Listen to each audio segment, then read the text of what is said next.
प्रदेश का सियासी संकट अब राज्य की सीमा लांघकर राष्ट्रीय राजधानी में पहुंच गया है। मुख्यमंत्री योगी आदित्यनाथ और दोनों उप मुख्यमंत्रियों केशव प्रसाद मौर्य और ब्रजेश पाठक के बीच खटपट की खबरों पर अब दिल्ली का दखल हो गया है। पार्टी हाईकमान ने यूपी के पॉलिटिकल ड्रामे पर नाराजगी जाहिर की है और इसे अनुशासनहीनता माना है। अब दिल्ली के दखल के बाद यूपी की सियासी उलझन कितना सुलझ पाता है ये तो बाद में पता चलेगा, लेकिन इस खटपट के कारण यूपी में बीजेपी के सहयोगी दलों को भी आवाज मुखर करने का अवसर मिल गया है। बीजेपी की आपसी खटपट को मौका मानकर अब एनडीए के सहयोगी दल भी सरकार और सरकार में बैठी बीजेपी की कलाई मरोड़ सकती है। वो कई मौकों पर अपने तल्ख तेवर तो दिखाते ही रहे हैं। इस खटपट के दौरान बीजेपी को आंख दिखाने वाली सहयोगियों में सबसे पहला नाम आता है केंद्रीय मंत्री और अपना दल नेता अनुप्रिया पटेल का, जिन्होंने साक्षात्कार वाली नियुक्तियों में ओबीसी, एससी, एसटी छात्रों का चयन न होने पर मुख्यमंत्री योगी आदित्यनाथ को चिट्ठी लिख दी है। आंख दिखाने वाले सहयोगियों के लिस्ट में दूसरा नाम है योगी कैबिनेट के मंत्री संजय निषाद का। निषाद पार्टी प्रमुख कई मौकों पर बीजेपी को चुभने वाले बयान देते रहे हैं।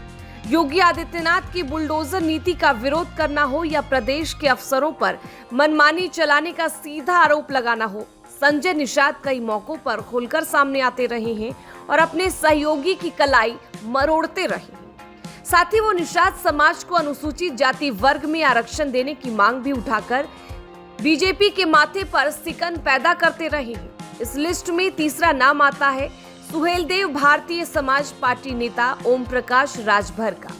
अपने बयानों की वजह से अक्सर सुर्खियों में रहने वाले राजभर सहयोगी बीजेपी को मुश्किल में डालने से बिल्कुल भी नहीं हिचकते। लोकसभा चुनाव के नतीजों में एनडीए को यूपी से मिले जनादेश के बाद तो राजभर ने साफ साफ कह दिया था कि मोदी और योगी के नाम पर पड़ने वाला वोट कम हुआ है, यानी खराब प्रदर्शन का सीधा दोष बीजेपी नेतृत्व के माथे मढ़ते वक्त उन्होंने कोई हिचक नहीं।